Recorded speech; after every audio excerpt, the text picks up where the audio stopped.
ชวนให้คิดอนิจจังทุกสิ่งไม่ยั่งยืนจีรังย่อมผุพังตามกาลเวลาจะฝืนให้ยั่งยืนจนสิ้นโลกาอย่าได้หวังดังปรารถนาองค์พระพุทธาท่านตรัสสอนไว้เกิดแล้วคงไม่แคล้วต้องชราแก่อาคราวแก่สมปัญญาทั่วภารามีถมไปเจ็บทุกข์ย่อมเวียนวนมีพ้นใครๆสัตว์โลกล้วนรู้แน่แก่ใจเกิดแก่เจ็บตายหลีกไปไม่พ้นใครหลงคิดหลงติดอัตตาว่าใจแจ้งกมลแม้นใครปลงได้คงสุขล้นชีวิตมีมองมนเกิดมาเป็นคนสมบูรณ์ดับหายเพียงร่างกายไว้ชีวาแต่กุศลผลกรรมทำมาย่อมแปลงค่ากลายเป็นทุนส่งผลให้ทุกคนเวียนวนไม่สูญสุขและทุกข์เป็นไปตามทุนที่พวกคุณได้ก่อทำมา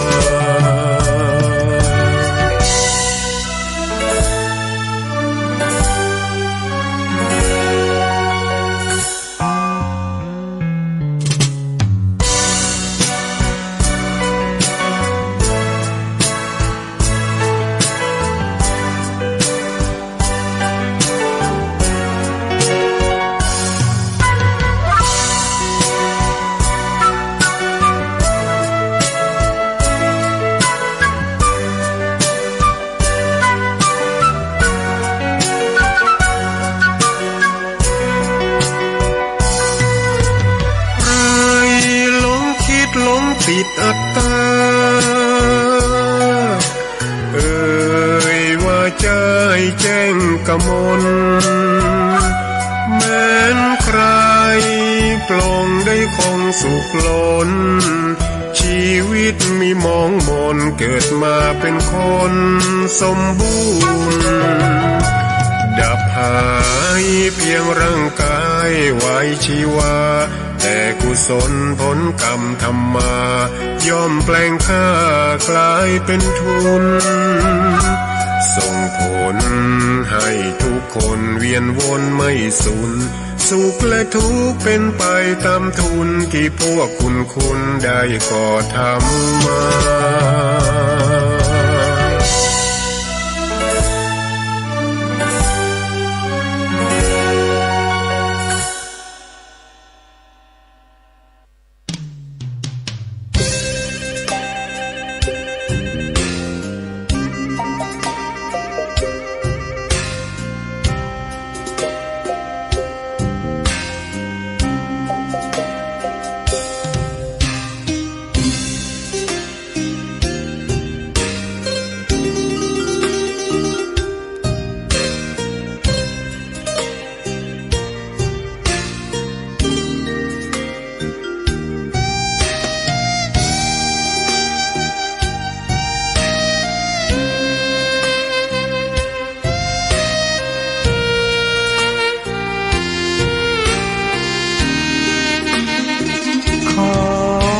ตำนาน1,300 กว่าปีแม่จามเทวีสร้างพระเจดีย์ที่วัดดอยน้อยพร้อมเจดีย์โค้งอีกองค์เคียงคู่อยู่ดอยสลับก้อนหินใหญ่น้อยร้อยเรียงน่าอัศจรรย์พระธาตุสีทองแงนมองฝูงพึ่งทำรังช่างมีมนต์ขลังพลังศักดิ์สิทธิ์บนนั้นกล่าวคำไหว้สากราบสักการะคนลุกคนชันส สัมผัสถึงสายสัมพันธ์คงเป็นลูกหลานเคยร่วมสร้างบุญวัดดอยน้อยอยู่กลางยอดดอยโรยต่ออำเภอดอยเหล่าเขตติดต่อป่าสางลำพูนเดินทางปลอดภัยจากเชียงใหม่หรือสายลำพูนยินดีต้อนรับนักบุญมาร่วมสร้างทานบารมีตีสามตีสี่เปิดสถานีฟังตุลุงยองนักเทศเสียงทองชื่อเสียงดังก้องทั่วฟ้าธานีตัวจริงเสียงจริงวัดดอยน้อยแม่จามเทวีต้อนรับญาติโยมที่มีจิตศรัทธามาร่วมสร้างบุญ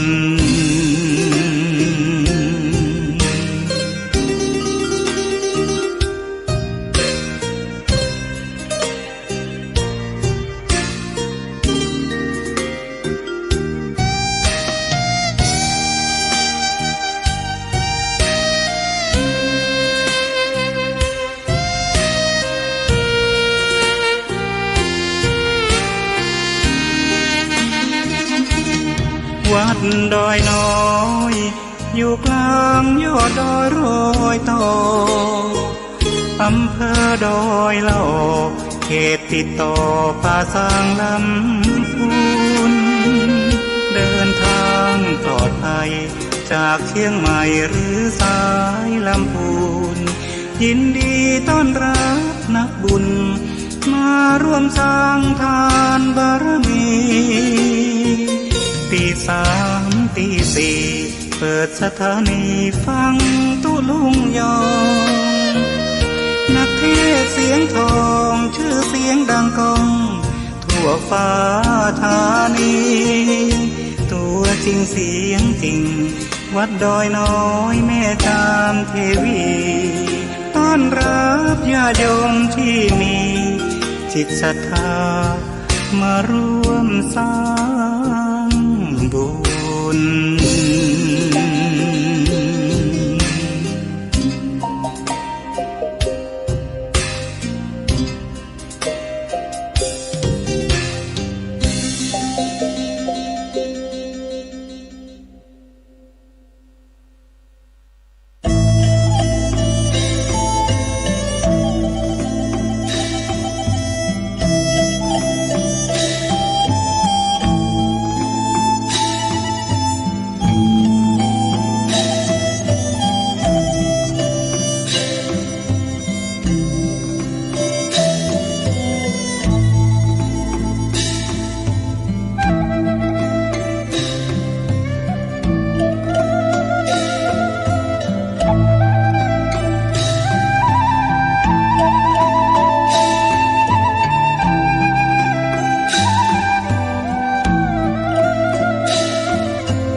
ดูลิเกโขนหนังโปรดยังคิดมองชีวิตคนเล่นเช่นโขนหนังบางครั้งสุขทุกรุมสมประดังไม่กี่ครั้งก็ลาลับกลับเข้าโลง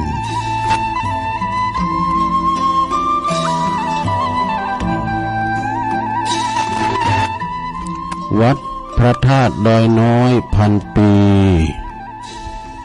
รถดีแคนตะลุปลำใหญ่กวางชนเรื่องชื่อลือไกลกลองใหญ่สืบสารประเพณีตื่นจ้องขึ้นมายิ้มแย้มแจ่มใสทุกโศกโรคภัยหายไปหมดสิ้น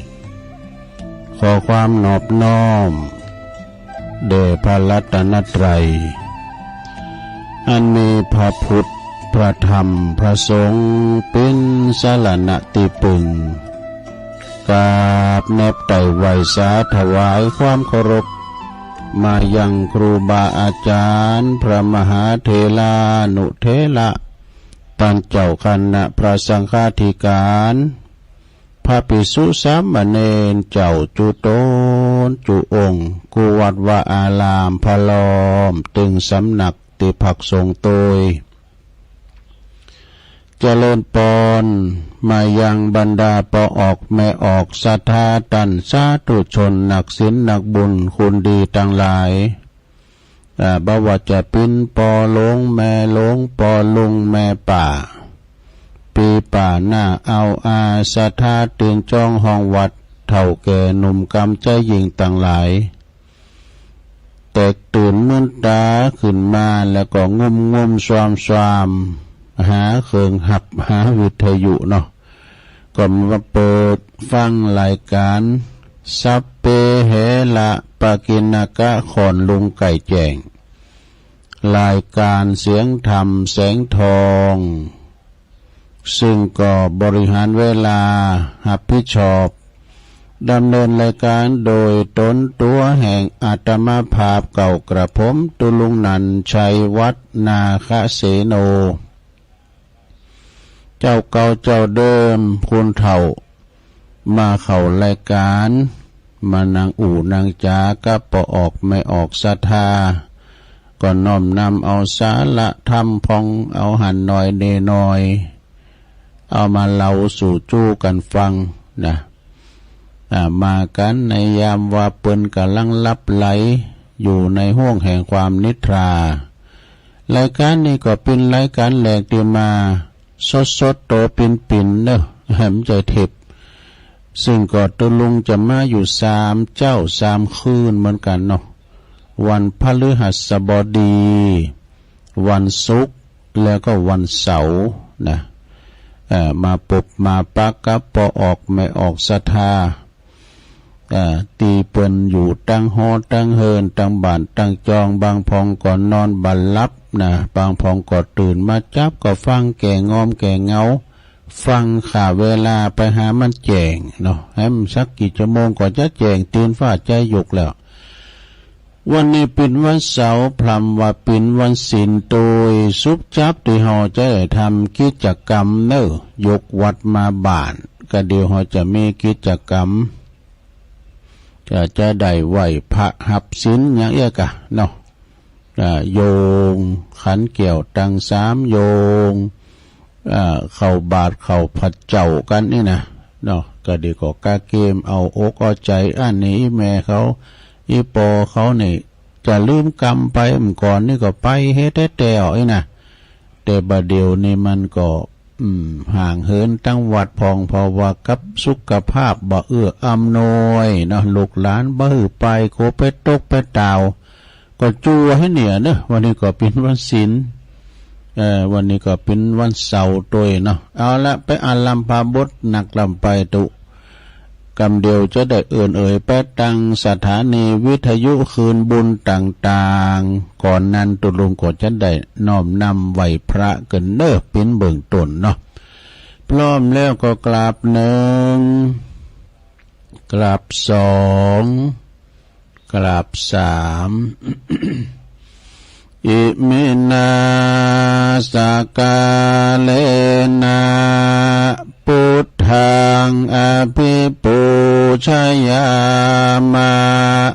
อิมินาสกาเลนะธัมมังอภิปูชยามะอิมินาสกาเลนะสังฆังอภิปูชยามะอะระหังสัมมาสัมพุทโธภะคะวาพุทธังภะคะวันตังอภิวาเทมิ สวากขาโตภะคะวะตาธัมโมธัมมังนัมสสามิ สุปฏิปันโนภะคะวะโตสาวกสังโฆสังฆังนะมามินะโมตัสสะภะคะวะโตอะระหะโตสัมมาสัมพุทธัสสะนะโมตัสสะภะคะวะโตอะระหะโตสัมมาสัมพุทธัสสะนะโมตัสสะภะคะวะโตอะระหะโตสัมมาสัมพุทธัสสะอิติปิโสภะคะวะอะระหังสัมมาสัมพุทโธวิจจาจารณะสัมปันโนสุขโตโลกวิทูอนุตตโลปุริสตัมมัสสาลทิสัทธาเทวมนุสสานังพุทโธภควติสวากขาโตภะคะวะตาธัมโมสันติติโกอากาลิโกเอหิปัสสิโกโอปันนะยิโกปัจจตังเวทิตาโปวินโยเหติสุปฏิปันโนภะคะวะโตสาวกสังโฆอุจจุปฏิปันโนภะคะวะโตสาวกสังโฆยายะปฏิปันโนภะคะวะโตสาวกสังโฆสามิจิปฏิปันโนภะคะวะโตสาวกสังโฆญาติตังจัตตาลิปุริสยุคาเนอัฏฐปุริสปุคคลาเอสะภะคะวะโตสาวกสังโฆอะหุนายโยปะหุนายโยตักขินายโยอัญจลิกาลนิโยอนุตตลังปุญญเขตังโลกัสสติจายันโตโปติยามุเลสกายันนังนันทิวัตโนเอวังตวังวิจัยโยโหหิจายสุจายมังคะเลอปัลลาจิตตปันลังเกสิเสปัทวิปุคะเลอภิเสเกสัพพพุทธานังกัปปโตปโมทติสุนักตังสุมังคลังสุปปะตังสุโหติตังสุขันโนสุโมโหโตจะสุยิถังพรหมจาริโสปะทักขินังกายกัมมังวาจากัมมังปะทักขินังปะทักขินังมโนกัมมังปณิทิเตปะทักขินาปะทักขินานิกัตวนะละพันตัตเถปะทักขิเนสัพพิติโยวิวัจจันตุสัพพะโลกโควินาศตุมาเตภวัตวันตัลลโยสุขิติกายุโกภาวะอภิวาทนาสีลิสเนจังวุตตาปัจจายโนจัตตาโลธรรมวาทันติอายุวันโนสุขังปะลัง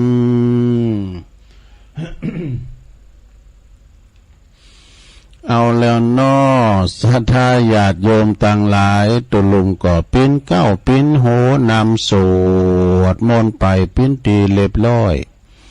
ก็ขอกุณพาติตาไลลัตนะผ่านแผ่วตั้งพาเกี่ยวเจ้าสามประการจงได้โดนบันดาลมาปกป้องคุ้มครองรักษา วัดวาอารามขวงแก้วตั้งสามปกป้องดูแลรักษาอย่างครูบาอาจารย์พระสงฆ์องค์สามเณรเจ้าอยู่กับวัดกับว่าเนาะได้มาสืบทอดพระศาสนาอยู่กัมจูปูจาวรพุทธศาสนาได้มาเป็นเนื้อนาบุญศรัทธาได้มาทำบุญสักการะปูชากราบไหวเนาะได้สืบทอดกันไปเป็นทรงสุดจินไม่ก็เลือจินโลนะเป็นว่าก็ไม่กำงามกำกุย จุยกันไปวัดก็ปึงบ้านก็ปึงวัดโดยความสามัคสามานสามัคคีกันเน้อเป็นน้ำหนึ่งใจเดียวกันปีว่าแล้วก็เหือแล้วพ่อแม่ว่าแล้วก็เหือแล้วนะเนาะก่อนนั้นครูบาเป็นว่าแล้วก็เป็นวันแล้วกันนะขอหือตังปอหลงแม่หลงเขาก็ดีมีสุขภาพพลานามัยสมบูรณ์แข็งแรงเนื้อหน้าแดงแสงเฮออยู่ปิ้นลมโพลมใสหือกับลูกกับหลานนะแล้วก็ขอปิ้นกำลังใจอีปออีแม่ตีเปิ้นเดินเหินไปไหนมาไหนบ้าได้อยู่กับบ้านกับจองก็เอาอันเนี้ยนะวิทยุปิ้นกูปิ้นกีมเป็นอารมณ์เด้อนะฟังน้ำฟังธรรมตุนหนึ่งจบก็ตุนหนึ่งขืนมันจะมีตลอดเนาะกลางวีกลางวันก่อความบันเทิงฟังขับจ้อยขับซ้อไปฟังเพลงไปนะธรรมะก็กันจางฟังก็มุนไปเนาะไปตั้งเก่า16ดอยสุดตีบแถมเนี่ยเปิดมีวันคำนะศรัทธาญาติโยมก็จะขับรถขับลาออกคู่บ่โฮก็มีสติก่อนสตาร์ทรถมันหนักไปดีมาดีเนาะทั้งขาไปและขากลับเน้อ ตุลุงก็จะได้เอ่ยไปตั้งสถานีวิทยุคืนบุญต่างๆเน้อวิทยุในเครือข่ายที่เปิดหับสัญญาณรายการธรรมะช่วงเวลาตั้งแต่ตี 3 ถึง 5 โมงดังต่อไปนี้เนาะขอขอบคุณสถานีวิทยุเพื่อการศึกษาคลื่นพระพุทธศาสนาเพื่อการศึกษาและวัฒนธรรมวัดฝายหินเนื้อตำบลสุเทพอำเภอเมืองเชียงใหม่ FM 104.50 เมกะเฮิรตซ์โดยเมตตาบารมีธรรมอาจารย์พระครูสมุวิสุวัฒน์วรกิจโจองค์ขลงในเมืองก็ฟังกันหลงลายฟังกันไปเนาะขอบคุณสถานีวิทยุคณะสงฆ์อำเภอฝางตั้งอยู่ที่วัดพระพุทธบาทอุดมนำบ่อสาวาสำนักวิปัสสนา FM 100.25 เมกะเฮิรตซ์โดยเมตตาบารมีธรรมหลวงพ่อพระครูสุจิตานุรักษ์ด็อกเตอร์เจ้าคณะอำเภอฝางเนอะครูบายี่แก้วแล้วก็ขอบคุณขอบคุณตุปีจำเริญโชติธรรมโมโลตุปีสุเทพโดยก็เกี่ยวข้องสัญญาณในลิงก์สัญญาณนี้ไปขอบคุณสถานีวิทยุแดนดินถิ่นล้านนาตั้งอยู่ที่บ้านโฮงโงตำบลนำบ่อหลงสันปัดตรองเชียงใหม่ FM 103.50 เมกะเฮิรตซ์โดยคุณรุจิสมบัติเงาคำเนอะขอบคุณสถานีวิทยุคลื่นธรรมะของชุมชนวัดห้วยตองซักตำบลโขงเปาอำเภอจอมทอง FM 98.75 เมกะเฮิรตซ์เนอโดยเมตตาบารมีธรรมอาจารย์พระครูวาปีวรมานิตนะอันนี้ก็เป็นก็ลิงก์สัญญาณโซนไต่สายแต่ก็ฟังตั้งแต่เพลงลูกกรุงมาแล้ว ขอบคุณสถานีวิทยุมนเสียงธรรมอำเภอแม่แจ่มจังหวัดเชียงใหม่วัดบุผาลาม FM 106.25 เมกะเฮิรตซ์โดยเมตตาบารมีธรรมหลวงพ่อท่านพระครูมงคลวิสิทธิ์หลวงพ่อใหญ่เฮาเนอร์เจ้าคณะอำเภอแม่แจ่มแล้วก็ขอบคุณท่านพระปลัดอุทัยตึงสองอุทัยด้วยเด้อพี่น้องแม่แจ่มก็ฟังกันหลงหลายกว้างขวางแต่ว่าเปิ้นบ่โทรบ่ได้เด้อขอบคุณสถานีวิทยุเน็กเนวเรดิโอ FM 96.75 เมกะเฮิรตซ์ตั้งอยู่ที่บ้านจงตำบลทุ่งกวาวห้างหุ้นส่วนจำกัดอนุสรณ์เรดิโออำเภอเมืองปานจังหวัดลำปางเน้อขอบคุณสถานีวิทยุชุมชนคนเหนือเขื่อนตั้งอยู่ที่บ้านดงดำอำเภอฮอด จังหวัดเชียงใหม่ FM 90.75 เมกะเฮิรตซ์ขอบคุณสถานีวิทยุเพื่อการศึกษาและพัฒนาอาชีพ Radio Network FM 103.00 เมกะเฮิรตซ์อำเภอเมืองจังหวัดลำปางขอบคุณสถานีวิทยุ Radio Network FM 99.50 เมกะเฮิรตซ์วิทยาลัยสงฆ์วิทยา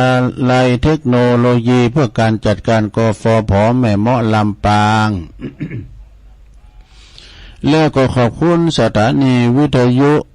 วิทยาลัยสงฆ์นครลำปางวัดบุญญาวาสวิหาร FM 106.50 เมกะเฮิรตซ์โดยอาจารย์ดร.จิรศักดิ์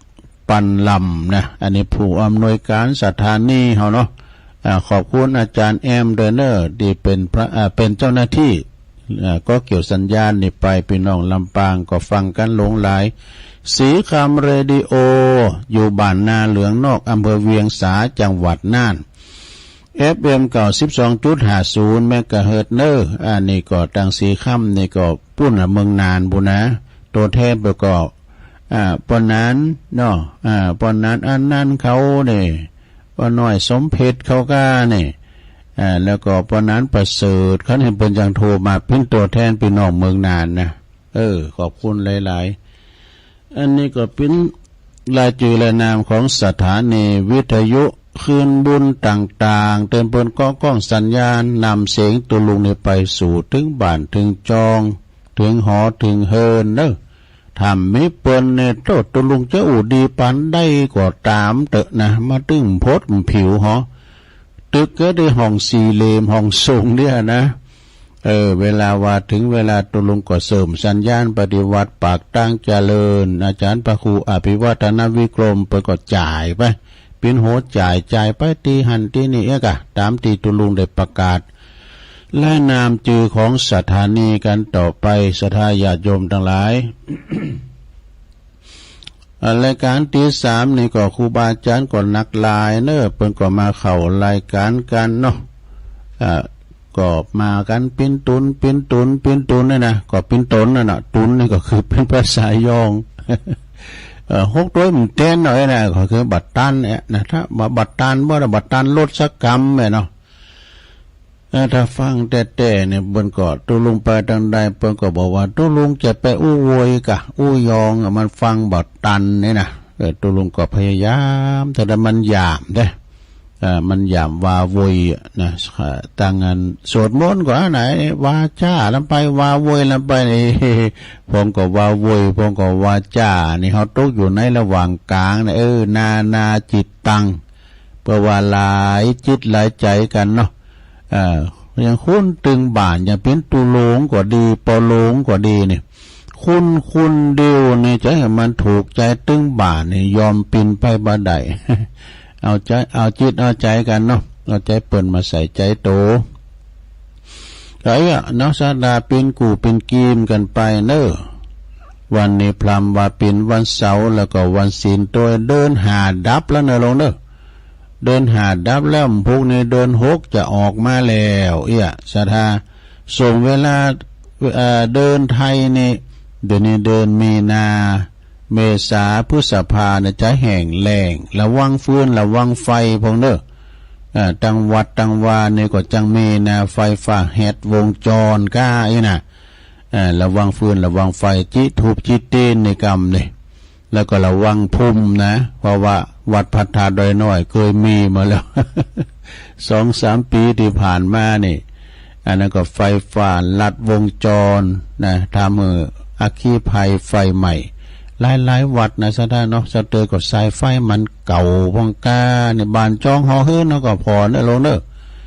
จะไปเซฟมันเก่าเซฟปักก่อนนะอันปักมันหลุมนะมันเกิดประกายไฟมันใหม่ปักมันกันนะปักที่เอาเสียบนะ มันหลุมมันหลวมนะสัมเตยก็มันเป็นประกายไฟกับประกายไฟแล้วเดี๋ยวนี้กลางโขงกลางโขงบ้านกลางโขงหอเฮือนเผาบ้าใดนะลงเด้อเป็นบ้าหือเผานะตัวลุงในหือเผาหน่อยเขากวาดลุงดอยหมดไปปิ้นปุ๋ยทั้งบุญทั้งลุงดอยหมด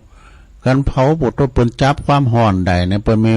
ไปมีดาวทีมนะเพื่อส่องก็ลังเผานะตำรวจมาเลยนะบอกว่าไปห้ามเผาหน่อยเนาะมันเป็นอย่างก็ตุลุงห้องน้ำเผาเนาะเผาก็ได้แล้วเพื่อหันควันมันบุญ แต่มันก็เป็นธรรมดาเนาะหน้าห้อนช่วงนี้ก็ระมัดระวังเอาไปอุ่นอากาศดูเฮ้ยกูระกึ่งชั่วโมงแล้วเนี่ยเอากูจานไม่ไหนแต่โยงเข่าโยงขันเอาวันนี้วันศีลนะลงเนอะวันศีลแล้วก็วันเสาร์โดยจับพอจับแม่ไม่ได้ไปพิจารณาลงเนอะจูอันเนี่ยนะจูอันเอาพอจานไม่ไหนว่าไปเลยโยงขันห้าโยงขันสามว่าไปพร้อมกันนะลงเนอะนะมาเมปุตังกุณาสากลันตังนะมาเมธัมมังโมเนลาจเตสิตังนะมามิสังฆังโมเนลาจสาวกัง อาจายโยโนปันเตอาสกามายาถาปะเลยาถามุลาเหยาถาอากุสเลเยมายังพุทธธรรมสังฆาเตสุติรัตเนสุอติเตวะปัจจุปันเนวะอวิวายติวาลาโหวากายเยนาวาวาจายาวามนัสสวา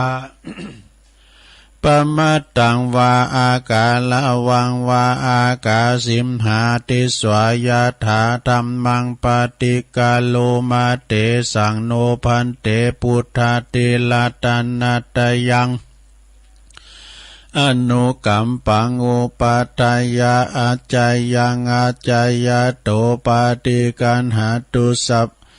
คัมมันตุสัพปังโตสังอายาติงสังวลิสามานาปุณเอวังกาลิสา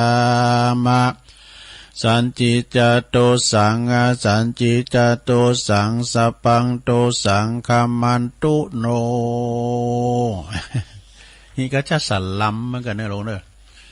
มันจะได้ว่าถึงวันเนาะกูจานให้ได้ว่าถึงวันกะเนาะแต่อันนี้มันก็มันเนว่าก็กันพิษไปก็เอาใหม่ก็ได้พิษยังเนาะซะนะกันพิษไปก็ว่าทำไมเอกเอาต่อไปจะสู่มาเข่าพิฆาหารเนอโหปุรามไปไหนวันนี้ปุรามมาแต่จดขาดเนอปุรามไปไหนมาตนาพี่ปุราม ปุรามติบเนี่ย ปุรามทาก็ปุรามทองก็เนาะเอาเอื่นไปแล้วปุรามติบถ้าเท้าทั้งหลายทั้งลุ่มทั้งล่างเด้อเอาต่อไปเราจะสู่มาข้างแก้วทั้งสามโหไปใจเลี้ยวไปแล้วเนี่ยนั่นเดี๋ยวลืมไปจู่มาเข้าพิฆาหารเด้อเขียวบนทิมปากนะปลามติดปลามทองเขาเนี่ยอันเนอนะมาเมตุปาบุภาลาจาตาเนโอตานาภิกขาหาลาตาเนสหปาลิวาลาตาเนวาลาตาคินาเยกายตัวเลวาจิตัวเลมโนตัวเลสัญจิจปมาเตนาวาอาสัญจิจปมาเตนาวากายกรรมเมนาวาวจีกรรมเมนาวามโนกรรมเมนาวาอาติตาโตสังปัจจุปันนาโตสังสัพพังโตสังฆมันตุโนตุติยัมปิตติยัมปินะมาเม ตุปาบุภาลาจาตาเนโอตานาภิกขาหาลาตาเนสหปาลิวาลาตาเนวาลาตาคินาเยกายตัวเลวาจิตัวเลมโนตัวเลสัญจิจปมาเตนาวาอสัญจิจปมาเตนาวากายกรรมเมนาวาวาจิกรรมเมนาวามโนกรรมเมนาวาอติตาโตสังปัจจุปันนโตสังสัพพังโตสังฆมันตุโนจบไปทำอย่างหนึ่ง เอาตอนนี้ไปชะตาตั้งลุ่มตั้งล่างข้างวิหารศาลาก็ดีนึฝ ไฟฟ้าดับเฮ้ยเครื่องเสียงบาดังตัว ต่อไปปู่จาเข้าพระเจ้าเด้อโยงเข้าพระเจ้าเด้อนี่ยังแควหน่อยเฮ้ยไผเอิญนั่นน่ะโอ้ลุงนานเนาะลุงนานหลงเปิ้นเอิญไปละ อิมังโอตานาปินดาตานังติลัตตานานังสักกัจจังเตมาปูเจมาตุติยัมปิอิมังโอตานาปินดาตานังติลัตตานานังสักกัจจังเตมาปูเจมาตาติยัมปิอิมังโอตานาปินดาตานังติลัตตานานังสักกัจจังเตมาปูเจมาติกาลตังหิตายาสุขายะยาวันนิปานายาสังวัตันตุโน เอาแล้วตอนนี้ไปโยงเข้าบาทเด้อนี่อันนี้เท่าหน่อยนึง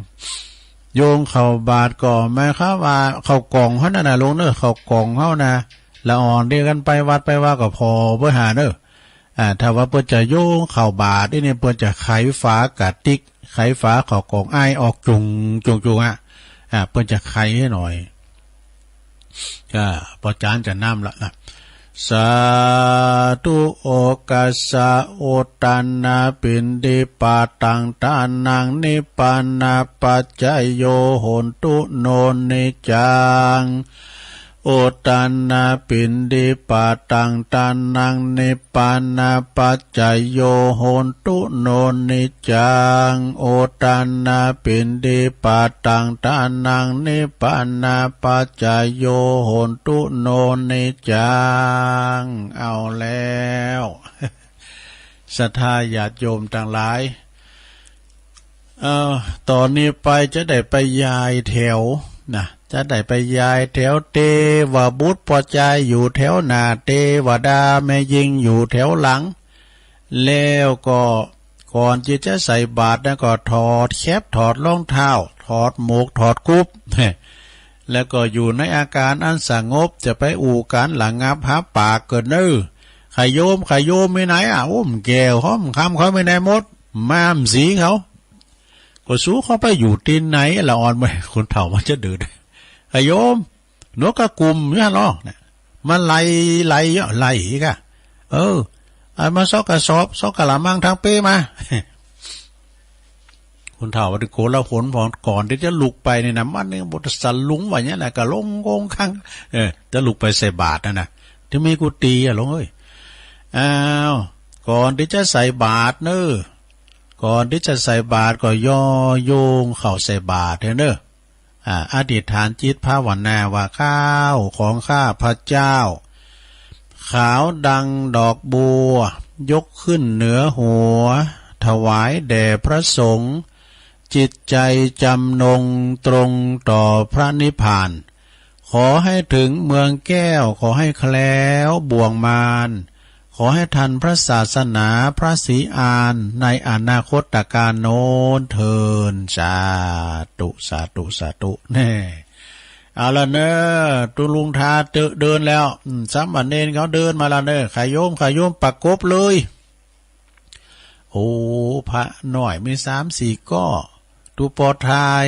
ดูโอ้ศรัทธาบันเฮาไม่ร้าย300 ปลายดูตุเจ้ามีตุน2 ตุนเนี่ยปุถุศรัทธามีไป300 ปลายมือกินเสียงนี่แล้วเนอะ คุณมาเป็นรุ่นวิหาร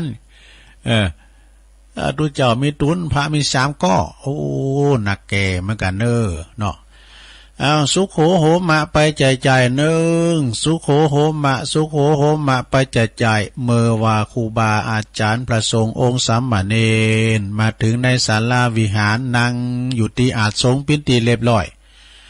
ต่อไปสัตว์เราก็มานั่งตีนั่งตางเนอะเข้าติดมือเป็นอย่างริมกินก็ได้ เอาขึ้นมาวันนี้ได้รับเกียรติจากปกำนันโดยนะมากันหลวงหลายนะปานต่างไปนอกมีปกำนันมีสทอบตมีปหน่อยปนานปจานลำวัดพอเขาเป็นมากันท่านนายก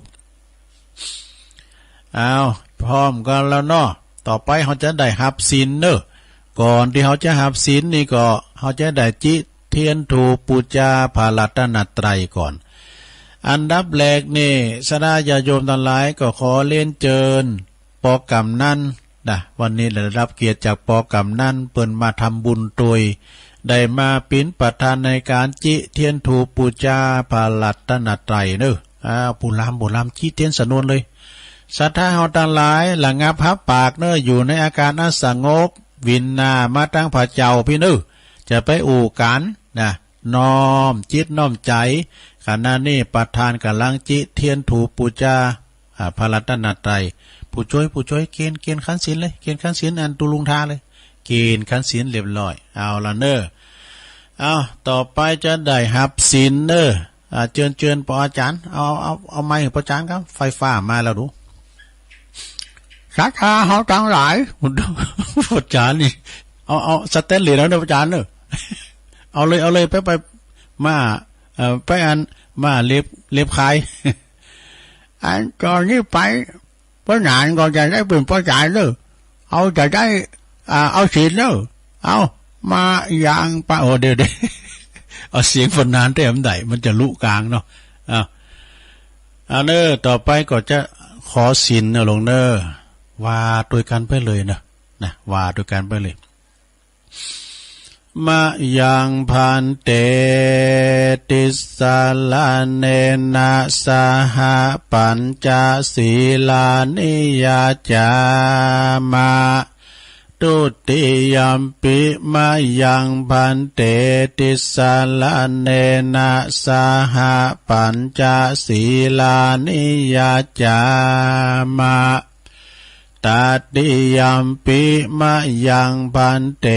ติสาลาเนนะสหปัญจศีลานิยาจามะนะโมตัสสะภะคะวะโตอะระหะโตสัมมาสัมพุทธัสสะนะโมตัสสะภะคะวะโตอะระหะโตสัมมาสัมพุทธัสสะนะโมตัสสะภะคะวะโตอะระหะโตสัมมาสัมพุทธัสสะพุทธังสรณังกัจฉามิธัมมังสรณังกัจฉามิสังฆังสรณังกัจฉามิตุติยัมปิพุทธังสรณังกัจฉามิตุติยัมปิธัมมังสรณังกัจฉามิตุติยัมปิสังฆังสรณังกัจฉามิตติยัมปิพุทธังสรณังกัจฉามิตติยัมปิธัมมังสรณังกัจฉามิตติยัมปิสังฆังสรณังกัจฉามิติสรณะขมานังนิทิตังปานาติปาตาเวละมณีสิกขาปตังสมาธิยามิอะตินนาตานาเวละมณีสิกขาปตังสมาธิยามิกาเมสุมิจฉาจาลาเวละมณีสิกขาปตังสมาธิยามิมุสาวาทาเวละมณีสิกขาปตังสมาธิยามิสุราเมรยะมัชฌะปัมมาตฐานาเวละมณีสิกขาปตังสมาธิยามิ อิมานิปัญจสิกขาปทานิสีเลนะสุขติงยันติสีเลนะโภคสัมปตาสีเลนะนิพุติงยันติตัสมาสีลังวิโสทะเยสาธุสาธุสาธุแล้วหลงหาบศีลไปแล้วเนาะไปเสียมันหายนะหลงเด้อเก็บไว้ดีๆไว้ในจิตในใจฮะเนาะหายพองก่อมปิ้งหยังเสาหน้าตุลุงก็มาปันแถมเนาะอันมันจะหายหมันนี่อันใดนะหาขอในเราหลงเราตายบ่เหรอขอมุสานี่เนาะก็เดินลูกหลานมาถามแม่เฮ็ดตั้งมีเหรอมีเลยเฮ้ย มีด้วยเฮ้ยที่จริงก็มีนะเมื่อไหนก็จะไปกาดไปเวยมาเวยเด้อไปมาจุ่มอยู่หันมือนะมึง นี่รับศีลกันไปเรียบร้อยละศรัทธาญาติโยมทั้งหลายยังมีทำอยู่นะมีอย่างทำเหมาะก็อย่างกูเตือนนะกะเอาก็จะมีกิจกรรมต่อแถมเนี่ยมีอีตั้งยังกินจิ้มเอาแต่ละปนานเนี่ยบาปตัวอันนั้นน่ะเมาก็ได้ เอาอันนี้ก่อนพระอาจารย์เอาอันไหวคุณโลมก็สัพเพสัตตาทำรู้ มีหลายอย่างเนี่ยมึนๆเนี่ยมาปากันเนี่ยวันนี้ก็เป็นกรณีพิเศษนะลุงเนาะก็เดี๋ยวจะมีขอคิดจากพระครูชัยนะทนเด็ดเด้อกับนี่นะคุณฮอเนี่ยเป็นโหโขนใส่วะเป็นนะเด็กพระครูชัยทองขันเนาะน้องผ้าขาวเปิ้นสูงขามน้ำขามทะเลมาบุญรอยพี่กันนะขอคิดของเปิ้นเน็ตเด้อเอาต่อไปไหวคุณโลมเด้อสาธุสาธุสาธุกาเดปฏิตาไหลละตันนาผ่านแผ่วปะเกียวเจ้าทั้ง3ประการผู้ข้าขอยกมือ10 นิ้วคืนตั้งวางกิ้วไก่เกาเกษาข้าขอจักอาราธนาคุณพระปิตามี21คุณพระมันดามี12คุณพระแม่โพธิ์ศพมี39คุณพระพุทธเจ้ามีคุณ56คุณพระธรรมเจ้ามี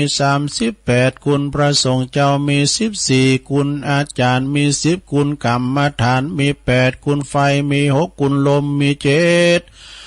คุณพระลาแม่นางธรณีมี21คุณพระแม่น้ำคงคามี12คุณอาคาลามี33คุณศีล5มี11คุณศีล8มี12คุณศีล10คุณศีล10มี21คุณจตุปริสุทธศีลมี27คุณพระอรหันตาคือมรรค4ผล4นิพพาน1รวมเป็น9คุณอาสาสะปัสสะสะนิสาวาอัสสะคุณพระบาพุนพระวิหาร84,000 ลังคุณพระมหาเจติยเจ้า84,000 ดวงผู้ข้าต่างหลายก็ขออาราธนาคุณพระเจ้าคุณทั้งหลายเหล่านี้จงมาเป็นสร้อยประดับสำหรับกายอันพระเสริฐเมื่อผู้ข้าทั้งหลายได้เสี่ยงชีวิตในสังขารปีนี้เดือนใด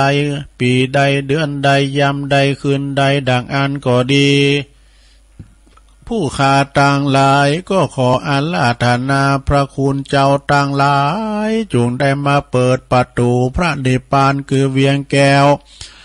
แก่ผู้ข้าต่างหลายแด่เตือนนิพพานาปัจจโยโหนตุนโนนิจังนิพพานังปะละมังสุขังจบไปแถมอย่างหนึ่งเนอศรัทธาเนอหลวงไปว่าตัวแตนเนี่ยใดตุลุงวาก็ปกป้องคุ้มครองหมดเนอหลวงเนอคุณพระต่างๆต่อไปจะแผ่เมตตาต่ำ5ของตุลุงฤทธิ์เนอศพวากเมเจมสัพเพสัตตาสุขิตาโหนตุสัตว์ทั้งหลายที่เป็นเพื่อนทุกข์เกิดแก่เจ็บตายด้วยกันทั้งหมดทั้งสิ้นจงเป็นสุขเถิดนี่เวลาโหนตุจงเป็นสุขเถิดอย่าได้มีเวรแก่กันและกันเลยอภัยยาปัชชาโหนตุ จงเป็นสุขเถิดอย่าได้มีความเบียดเบียนซึ่งกันและกันเลยอนิคาโหนตุจงเป็นสุขเถิดอย่าได้มีความทุกข์กายทุกข์ใจเลยสุขีอัตตานังปะลิหารันตุจงมีความสุขกายสุขใจรักษาตนให้พ้นจากทุกภัยทั้งหมดทั้งสิ้นเถิดและขอให้สรรพสัตว์ทั้งหลายจงได้รับกุศลผลบุญให้ทั่วตัวเทินนี่ยังกินจิกุศลังกัมมังกรรมใดที่เป็นกุศลอันใดอันหนึ่งที่ข้าพระเจ้าได้กระทำแล้วจง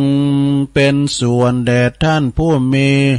คุณทั้งหลายมีบิดามารดาเป็นต้นตลอดจนถึงสัตว์เหล่าอื่นซึ่งเป็นเพื่อนเกิดแก่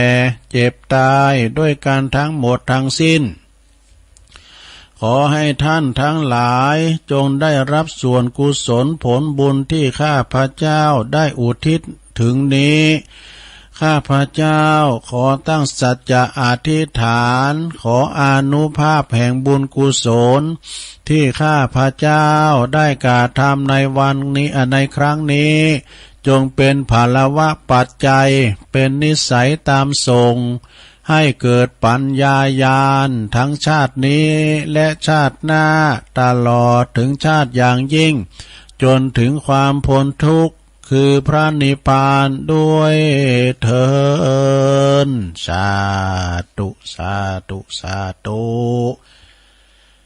จบลงไปศรัทธาญาติโยมยังมีน้ำหน่อยนึงอยู่มีอย่างฮะตุ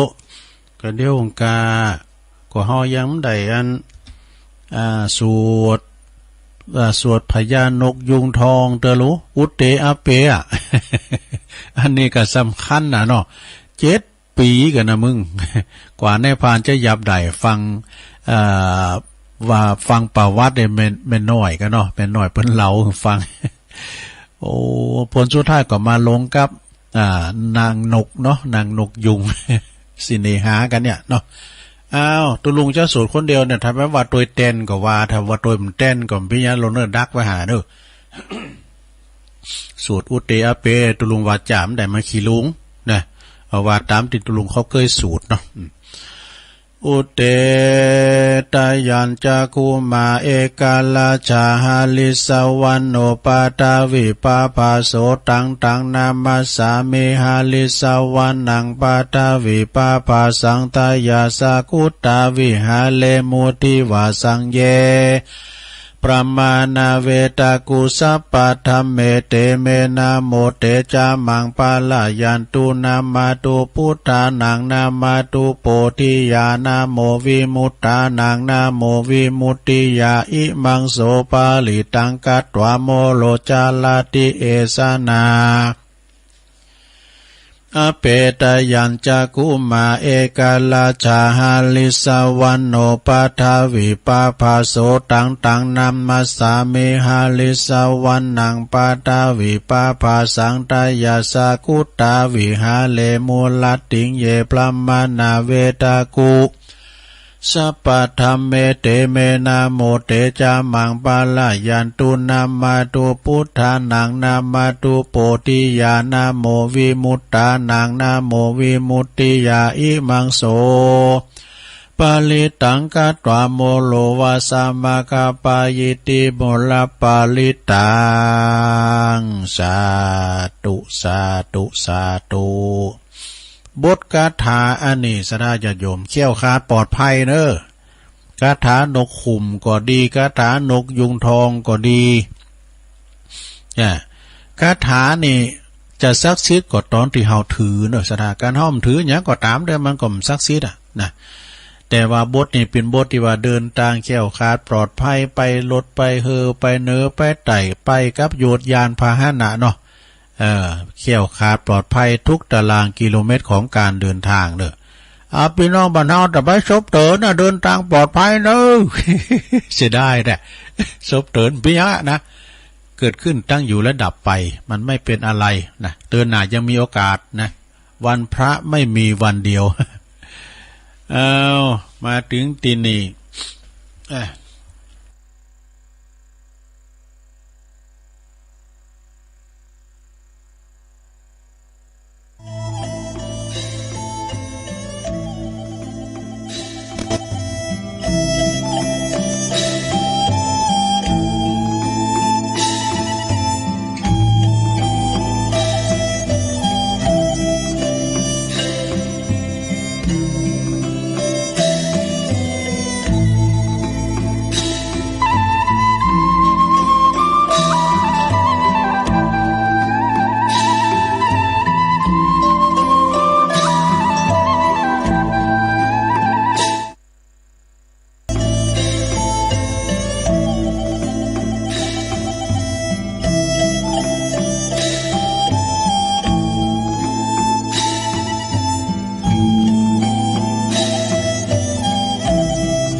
เอาแล้วน้อ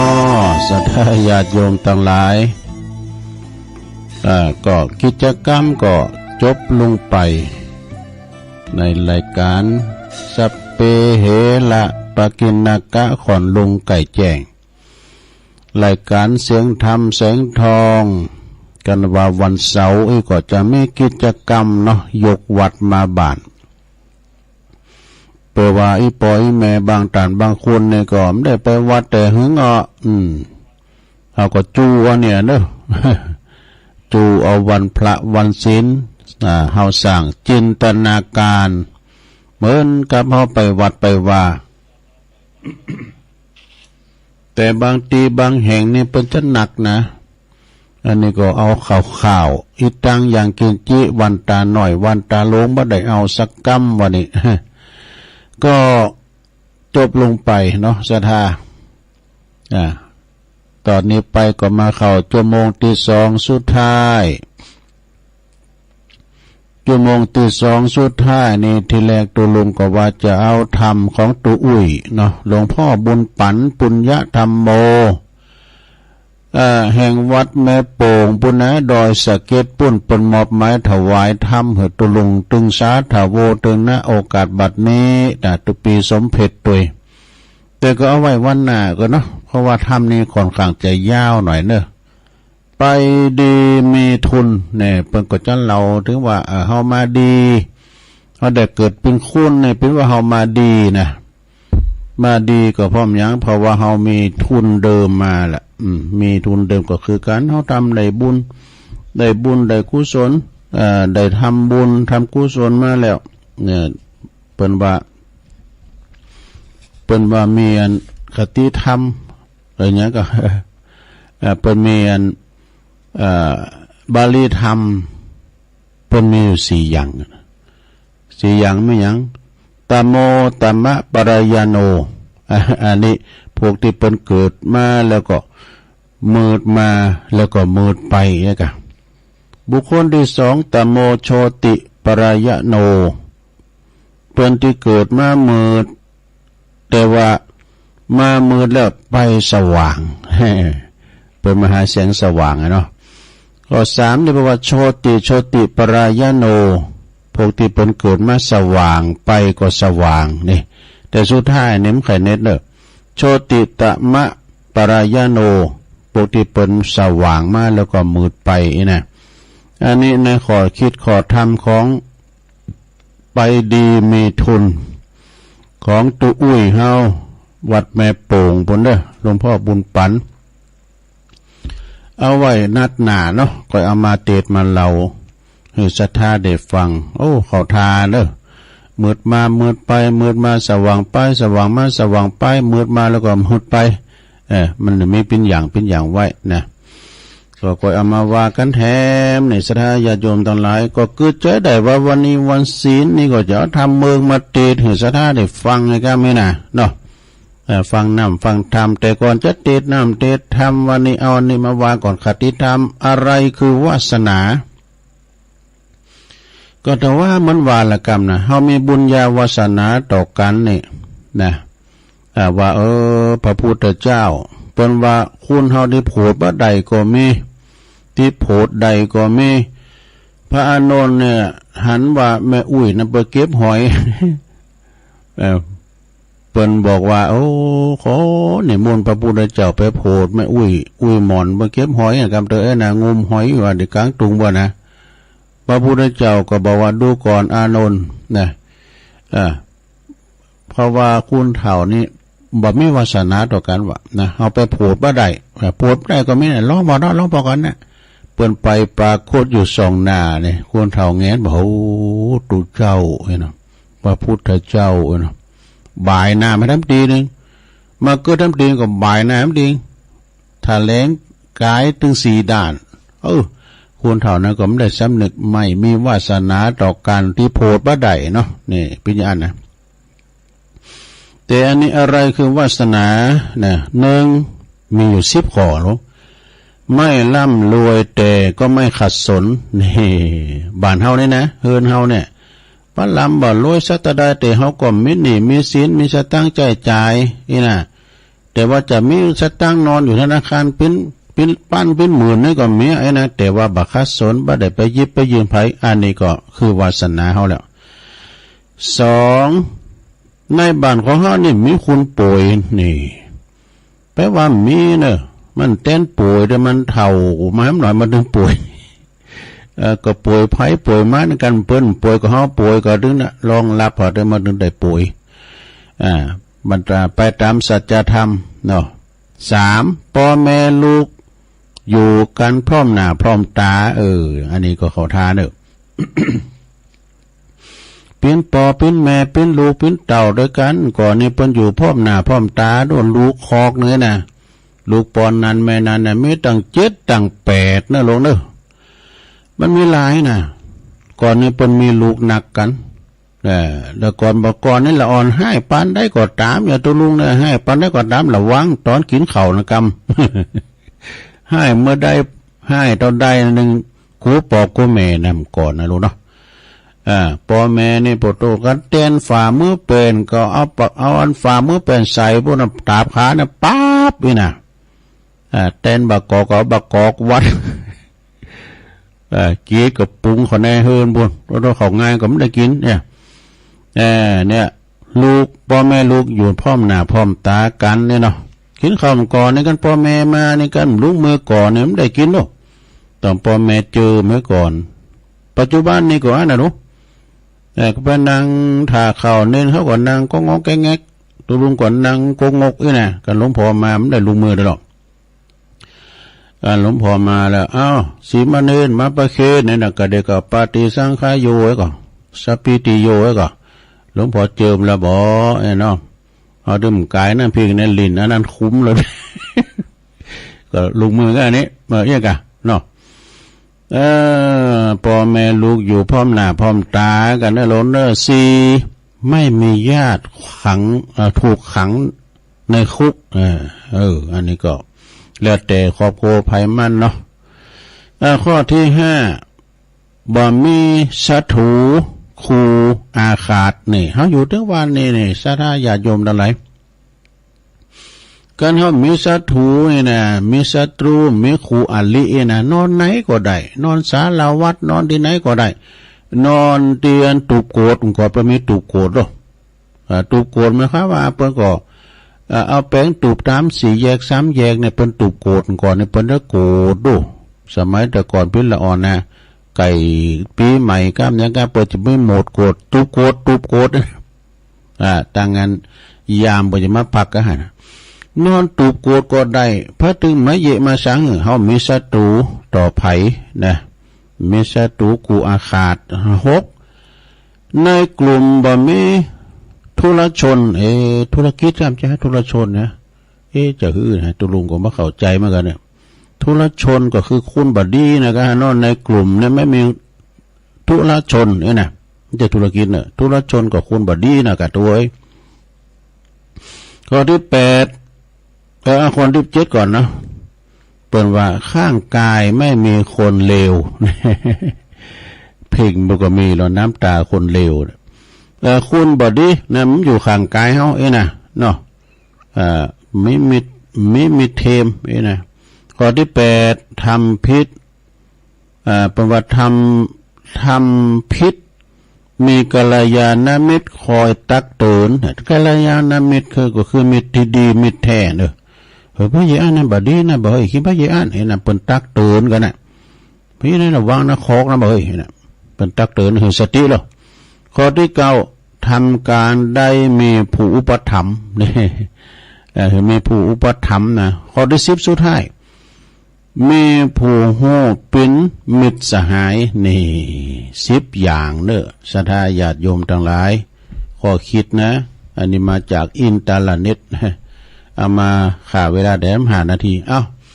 แล้วอุณาตัวต่อไปนี่เป็นวันพระวันศีลจะเอาธรรมมาตีถึงฟังในโลกเนอะอานิสงส์การทำบุญจากงานศพนะจากงานศพเนี่ยเป็นจะใดลองฟังพอเดินนางปัตตาจลาเขาเนี่ยก็ลองฟังอยู่นะศรัทธาญาติโยมทั้งหลายก่อนที่จะฟังธรรมนะขอพระอาจารย์ปนนั้นอายแพ่ปลูกมารัตนาธรรมกันเนาะได้รัตนาธรรมมื้อแล้วในปนนั้นอายถ้าวันนั้นเปิ้นเอาอยู่มาตานตุลุงได้หรอวันนั้นไปช่วยงานที่วัดแพ่ปลูกเอาพักกาดเอาจะไข่โหขาเอาไม้กวาดนี่นะเนาะเปิ้นพิศาลาแปลงไม้กวาดเนาะแปลงไม้กวาดอยู่สลาดนี่นะเต้นขายก็ขายเต้นเอาไปตานวัดค่ายนะปนนั้นอายมีรถคูชีเพื่อนนี้ปวดม้าดำรถม้าดำโตโยต้าม้าดำวันนั้นก็นิกรชัยน้อยกับครอบครัวเปิ้นก็มาทำบุญแล้วก็เอายูมานะไอรถยูยูของนิกรชัยน้อยนี่เพื่อจะแปลงกั้นยาวนะโซโลวันนี้เขาต้องเอาตังค์ขึ้นนะกวาดนี่ปวดกรรมนี่มันได้ลายดีตูลุงถึงขางขนาดเลยเอาไว้ด้านในห้องไว้บรรจัยเนี่ยพอหน่อยเอาไปเนี่ยมันแล้วเว้ยรู้ไว้ อันนี้เอาอนุรักษ์ไว้เนาะเอาไว้กวาดมันไปกำเวยพ่อจานไม่ได้เอาแหละพ่อจานรัตนธรรมวอนเสียงหอนหน่อยหอนพลมาเลยตุนอกแอนพราบต้องเต้นกระดานทองทำอันใดดีทะละทะลองเป็นกองแห่งนักปราชญ์ผู้ข้าน้อยนาฏก็ขออาราธนาธรรมธรรมะมังปัจจังอาราธนังกาโลมาละเหมือนกันพอจันนั้นไอ้นะเพราะอาจารย์ไปนั่งนอกเพื่อไปบึ้ดเดี๋ยวบอกเขามาสุมาโคตานั่งนอกดูมรีอยู่นอกก่อน เอาตุลุงเจ้าวาดทำเหมือนอารมณ์ทำกล่อมรับนะทำตุลุงเนี่ยฟังไปก่อนรับไปขนาดตุลุงเตะอยู่ได้แต่ที่จะรับในนะอานิสงส์จากงานทำบุญศพนะโมตัสสะภะคะวะโตอะระหะโตสัมมาสัมพุทธัสสะอุณนะเตอุนตากังวุธังยะธานินังปาวะตาติเอวัมเมวะอิโตทินังเปตะนั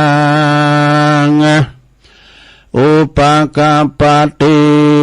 ติสัทธโวดุลาสัพปุลิสัตตั้งหลายตั้งยิ่งใจหนุ่มเทาอันมีศรัทธาเก้าเป็นประธานต่างมีใจบานชื่นจอยมักไฟหอยต่างบุญเฮตานุนบ่ขาดบ่ประมาทละสา บัดนี้นะไม่มีหมู่เฮาเจ้าขาต่างหลายก็ได้เป็นเก้าเป็นประธานนะตั้งสายวงวานพี่น้องมิตรเกี่ยวป้องสหายคำใดมีใจใฝ่ฟังธรรมพระสัทธาจึงนำบูผาดวงดอกตั้งเข้าตอกเทียนไฟจะตูปัจจัยหลายเยื่องอันเป็นเครื่องบริวารเลี้ยวมาถวายทานยอยืนด้วยใจชื่นเย็นดีแม่นอานิสงส์มีภาเสดใดบังเกิดมีมาขอย่อมือสาส่งอยู่อุติสักกุศลไปสู่หาอันผู้จุติตายมรณะกลาภาคชีวิตจากเสียตนขอกุศลเยื่องนี้ไปลอดที่ดังหมายแก่ผู้ตายเตียงแต่แดเตออานิจจวัฏสังขาราอันว่าสังขารต่างหลายนี้นะบอดเตียงลู่ความเงียงไปมาสัพเพสัตตามวลโมอันเกิดอยู่ในโลกย่อมอาภูกแผ่พานมีอานันต์หลายแหล่มีจุแง่สาฐานกันว่ากรรมมาปานจองหอยย่อมกากาดก้อยเป็นผีมีบ่มีภัยมีนี้นาปัญญาพ้นจากตังตุกยากวามวายแม่นจักมีสัมปติหลายมากกว่าเป็นเจ้าจ้างกษัตริย์ถ้าคนอนาถายากไลอันบ่อาจเว้นใดตั้งตายต้านต่างลายมวลโมอันนั่งอยู่ฟังธรรมจงดาจำเมียดมันกึศที่สั้นถึงสังขารจักเป็นการบอกเล่าเตือนตัวเก่ายามวานการเน่งหันบ่อเหือดราถึงการชาติเกิดแบบเป็นหมายเกิดแก่เจ็บตายด้วยมาลู่พิจารณาดังนี้หากแม่นที่กองทำกันว่ากรรมนำมาลอดตัวจักมวยหมอด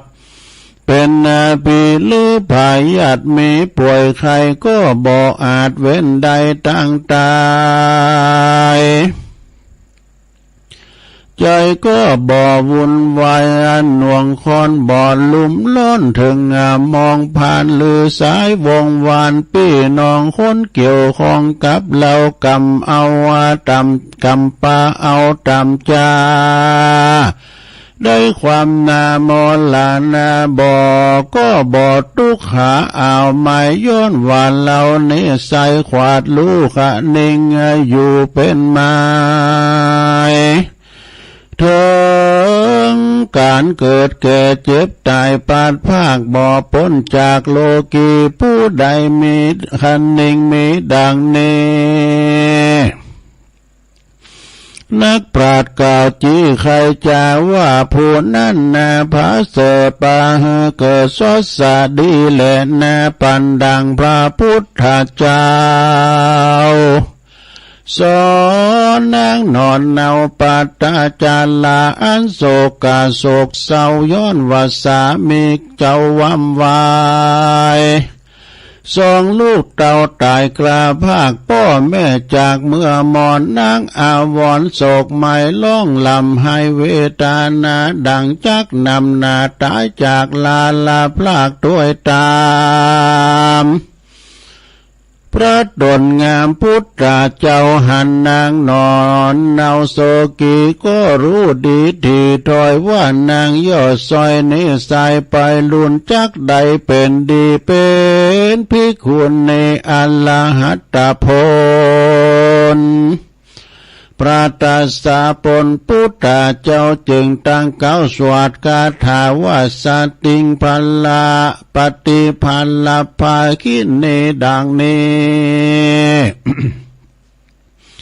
การว่าพระเก่าจีขียานางก็เมสาติคืนมาบอจาพระบุญกาก็จะทอจะสอนว่าดูละนางสีบางอ่อนเฮ้ยน้อหน้าไทยคนบอกเกิดควายเถิงตัวเต้าเมามัวป้ามาดบอกเกิดควาเถิงสังขารเถิงมีอายุนานเต้ใส่นับอันใดปันปีก็บ่เป็นดีเต้โสดก็บ่มีแต่ตุกโตดคืนวานส่วนว่าผู้ใดการเองหันตัวเก่ารู้ว่าเกิดเล่าปิจจารณาถึงสังขารภัพแผ่ว่ามีเกิดแก่เจ็บตายเบญจขันธ์ไม้แตกม้างจากโลกกว้างโลกาผู้นั้น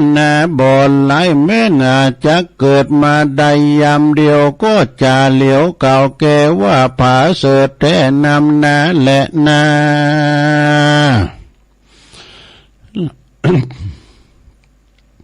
ส่วนว่านางปัตตาจาลานั้นเราฟังพระพุทธเจ้าไข่กรรมก็ได้หันธรรมวิเศษจึงพ้นจากเขตโศกา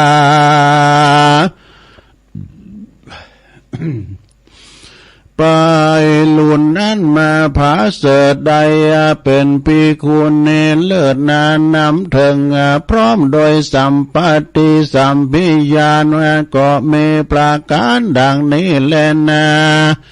ตัสสะมาสาทาโวเหตุนั้นใส่คนน้อยใหญ่ยิ่งใจจุงกันเน่งหมายลู่ลอดถึงความม้วยมอดมีมากันว่าตัวเราลาโมยมังจากโลกกว้างเมืองคนจักมือสั่งติดตนไปนาจักดำจ้าเครื่องขี่หรือสสารดีนั้นเราพระพุทธเจ้าหากเทศนาว่ากรรมมังสัตเตภะอวิยปัสสติเห็นนำปานิตายาดังในไขเก่าจีขียา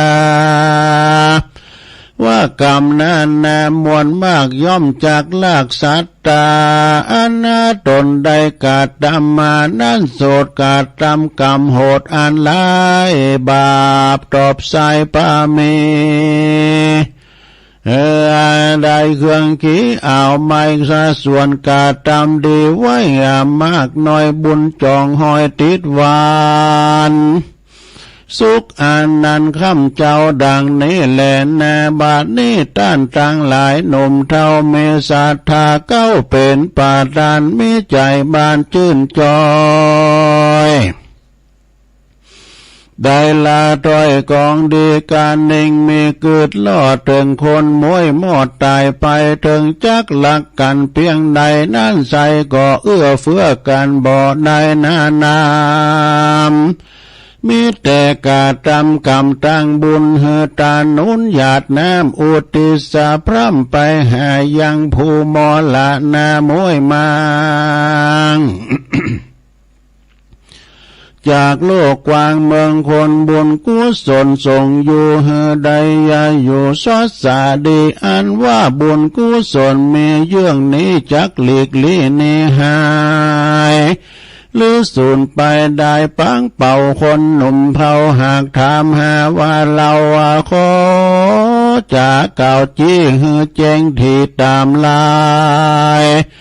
บาลีไม้แต่ไทยอันต่างไว้นำมาว่าอุณนาเตอุตกังวูตังยาธานินังปาวาตาติเอวาเมวะอิโตตินังเปตานังอุปกาปาติดังเนไขเก่าจีบกรรมหมายว่าธรรมดาน้ำฝนหลายตกต้องลงสู่ห้องเมืองคนจากที่บนลงสู่ยังที่ลุ่มอยู่สันได้อันว่าบุญพันละบุญตานไปนั่นโสดก็ยังประโยชน์ปัจจุบันแก่ผู้ดับขันกราภาคชีวิตจากสันดานก็มีประการดังนี้ ดังไขเก่าจีมานี่แหละนาศรัทธาต่างหลายหนุ่มเฒ่าอันนั่งอยู่เฝ้าฟังธรรมกาทำกรรมล้ำเลิศปาเกิดสวัสดีอันว่าบุญกุศลมีนิสัยต้านหากใดกาทำมาก็บ่อนำนาหลีกลี่หายไปที่ตั้งใดย่อมจากใดไปจูบุกุศลทรงอยู่แผ่โพดใดเว้นจากถูกโทษทางพานได้เจยบานค่ำเจ้าบ่โศกเศร้าเครื่องกีบแม่นนาลาเนตรกลาภาคตายเสียจากเมืองคนย่อมเอาตนไปเกิดที่ประเสริฐกาเสมใจดังนักปราชญ์ไขกล่าวแต่ไทยดังกล่าวมาก็มีด้วยประการดังกล่าวมานี่แหละนาเนติตังกิยาสังวันนาวิเศษจาห้องเหตุธรรมอานิสงส์จากงานบุญศพก็บังกรมสมเลสเด็จแล้วเท่านี้ก่อนแลสาธุสาธุสาธุเตทำเมืองนี่เรามอยเหมือนกันนะลงนะมอยก็คืออิฐนะสู่ใจโยงแสดมาต่างเสียงสูงเอาเป็นเสียงสอนเพชรหน่อยอ่ะ ที่จริงเสียงตุลุงนั้นเสียงเงินสมยศทัศนพันธ์ก็จบไปเนอะศรัทธาเฮือมันเข้ากับบรรยากาศว่าวันนี้วันศีลเนี่ยเนาะบางพองประกอบลุกหนึ่งเข้าเป่าไฟเกมเนอะเกมโตขันดอกไม้ก้ามสังกาจะไปวัดไปวาแล้วนะก็ต่างอกต่างใจเดี๋ยวเอาปอนทำไม่เกินเด้อเอาปอนทำแล้วตุลุงจะมาประกาศข่าวสารงานบุญครูบาอาจารย์ตักกันตั้งลายเนาะเปิดสายสักน้อย วันนี้วันศีลเอาปอนเนี่ยลงนะเอาปอนเนี่ยก่อนอิจิตังปฏิตังตุมหังคิปะเมวะสะเมชตุสเปปุเรนตุสังกปาจันโทปนะละโสยะถามณีโจติละโสยะถาภวะสัพพิติโยวิวัจจันตุสัพพโลกวินาศตุมาเตภวัตวันตะลายโยสุขีติขายุโกภวะอภิวาทนาสีลิสานิจังวุตตาปัจจายโนจัตตาโลธรรมาวัฏันตุอายุวันโน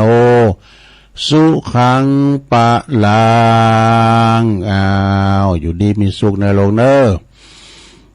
ขอให้มีสุขภาพพรรณนามัยสมบูรณ์แข็งแรงเนาะหน้าแดงแสงกินข้าวลำกินน้ำลงปิ้นลมโพลมใสของลูกของหลานจิตใจแช่มชื่นเบิกบานเนอปิยวาจาอุโมนจาวานกับลูกกับหลานเนาะแต่ว่านี่ก็พระธาตุเสด็จไปเมืองอื่นแล้วเนอะไปภาคอื่นแล้วนะโอ้คุณหนักคุณหลายลงเอ้ยหอมได้ไปก็เหมือนไปเป็นส่งคลิปส่งไล่มาถึงพอคุณเนี่ยเป็นหมื่นเป็นแสนลงเอ้ยคุณหนักคุณหลายหนึ่งครั้งในชีวิตครั้งเดียวในชีวิตเนาะได้เข้าไก่องค์พระสัมมาสัมพุทธเจ้าอรหันตเจ้าทั้งหลายก็เป็นบุญกุศลเนอศรัทธาญาติโยมทั้งหลายสิ่งที่เป็นมากกาละสูงสุดเหนือเก่าเหนือโหนะก็เสด็จมาภาคไหนก็ตามก็มีมวลชน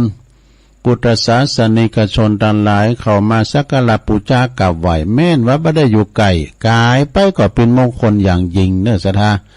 อยู่ตั้งนอกตั้งปางหรือว่าหอมได้ไปหันในคลิปในไลน์ยกมือไหว้ลุงยกมือไหว้เลยนะ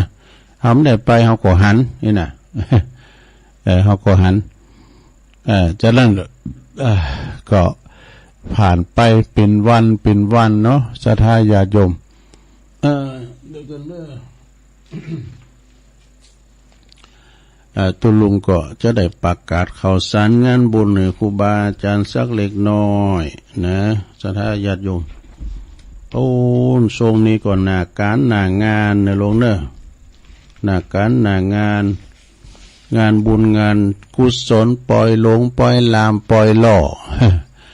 แล้วงานหนึ่งก็จับงานหนึ่งสถานการณ์มันแล้วนะมันตู้อึดอัดขนาดได้เฮาจะป้อก็แฮะจะป้อก็ของกินเนี่ยคุณจะมาหนักมาหลายหรอนะมันคำอกคำใจดูอย่างงานศพสมมติเนาะอยู่ดีมีสุขหางานศพกึดใจกันแล้วดูวันพูดนี่ควรจะมาหลายกว่าบ่าเนี่ยมก30,000นี่จะป้อก่อนนะถ้ามันป้อไอ้ดอกแล้วสั่งทุกเจ้ามาใส่300บอกโอ้นักไปป่ะนี่จะลดตอนนี้แล้ว300จะหนักไปเต็มแล้วเนี่ยกันมาแล้วงานก็ลงอกลงใจลงลงอกลงใจกันไปต่อไปงานแหลกเนาะศรัทธาญาติโยมทั้งหลายก็วันนี้แล้วเนอะงานบุญปล่อยหลงนะปล่อยหลงที่ไหนปูนที่ตำบลเป็นเรียกว่าอันตำบลแม่แรงนะวัดดอนน้อยเนี่ยวัดดอนน้อยตำบลแม่แรงอำเภอป่าซางจังหวัดลำพูนนะเปิ้นมีงานบุญฉลองปล่อยหลงอบรมสมโภชศาลาปฏิบัติธรรมอบรมกรรมฐานแล้วก็อุโบสถมหาอุดโดยพร้อมโดยเสนาสนะต่างๆไปในวัดดอนน้อยตำบลแม่แรงอำเภอป่าซางเริ่มตั้งแต่8 ถึง 10เด้อมีนาสระญาติโยมทั้งหลาย8 ถึง 10มีนาเด้อไปกินไปทานโดยการเด้อโอ้ยในเมตตาบารมีธรรมอาจารย์พระครูวิมลสุตตาพรอาจารย์มหาประเสริฐเด้ออันนี้ยองหลงเด้อยองหลงแต่ตัวปีนี่พระครูรัตนสิริวัฒน์ตัวปีนี่เป็นยองหน่อยแต่ตัวลูกในยองกลางเนอะยองกลางคือมาความได้ภาษาหลายหน่อยตึงขมุด้วยนะพอว่าตัวลุงนี่เป็นลูกหลานขมุมึงเอาอย่างมาอีกคำที่ตอมก็มาตอมที่ใต้อันตรายนะมึงไปได้อยู่10 ล้านกันเนอะสถาบันแปลงหลายอย่างนะอาจารย์พระครูวิมลสุตตาพรนี่นะเอาวัดเปิ้นงามเนอะวัดดอนน้อยนี่นะวัดเปิ้นงามตุพิชัยตุนน่ะตุพิชัยก็โตสวดมนต์เก่งนะตุพิชัยก็ออกรายการวิทยุอยู่เหมือนกันนะก็ไปกินไปทานกันเนอะระหว่าง8 ถึง 10มีนาเนาะผูกวันฮือนี่ละนะดูตานถ้าเข้าละเอางานต่อไปนี่สระญาติโยมอันนี้ก็เป็นงานต่อไป17 18มีนานะเป็นก็จะมีพิธีพุทธาภิเษกสวดมนต์ตันแล้วก็เปิดป้ายศาลาณวัดพระธาตุดอยหล่อเนอะวัดพระธาตุดอยหล่อก็จะมีการเสกซ่อมย่อมยศพุทธาภิเษกพระพุทธรูปเจ้าปิมปาจะไม่ทำเมืองทั้ง4ผูกด้วยกันเนอะกลางค่ำกลางคืนนั่นหลังจากสวดมนต์เต็นแล้วสวดมนต์ตันเนี่ยเนาะสวดมนต์ตันแล้วจบแล้วก็สวดมนต์ตันเนี่ยเป็นชั่วโมงนะลงเนอะโตโอ้ที่เฮามันได้นั่นได้หรือเฮาได้กันนะมันหนักบ่เดี๋ยวในยุคนี้สมัยนี้มันง่ายหน่อยเนาะตัวลุงก็ได้ไปขึ้นเทปเทาก็ไปขึ้นบุญแตนนั่นแหละเพิ่นคุณดังหลายเนี่ยบ่รู้ลายหน้าลายตาสถามีจะหลายวัดปักตั้งเจริญนะแกมันได้ดีกับเม็ดนี่เพิ่นสูตรมนต์แตนรู้เฮาตัวลุงนี่แตนซิวพอดีมันได้ดีกับเม็ดเนี่ยพะยันหันปากเขาดิแต่งปิ้นทาไง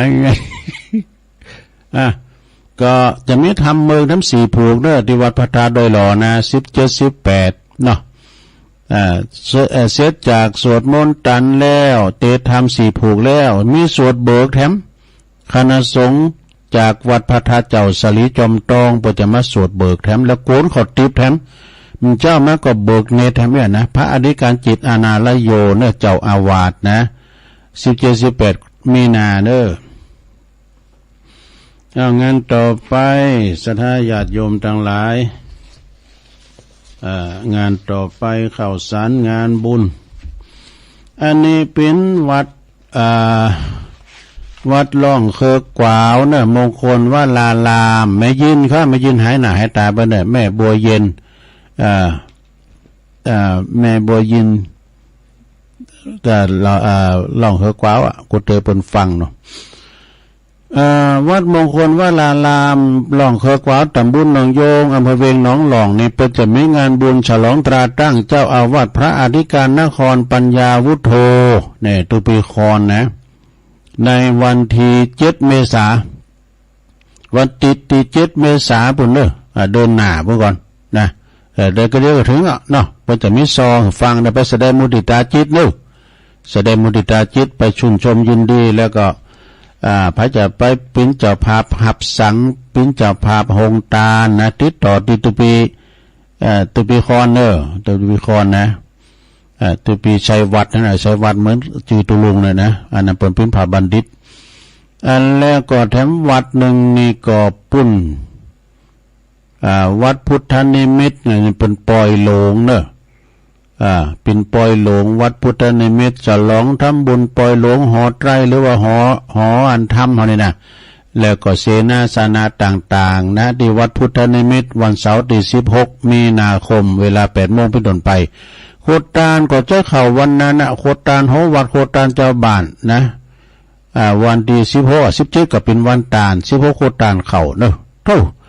อันนี้ก็ในเมตตาบารมีธรรมหลวงปู่หลวงพ่อท่านพระครูอินทยานลังสีตีปรึกษาเจ้าคณะอำเภอจอมทองนะครูบามาเนอก็ไปจะไปลมกินลมตาลก็เจอเนอแม่แดงก็เกียมตัวไปฟ้อนนะแม่แดงวันที่10 เมษายน10 เมษายน67นี่ก็งานประเพณีทรงน้ำพาธาตุทรงน้ำรูปหล่อรูปเหมือนของตันพระครูเวรุวันพิทักษ์อาจารย์มหาเขินคำอัตตสันโต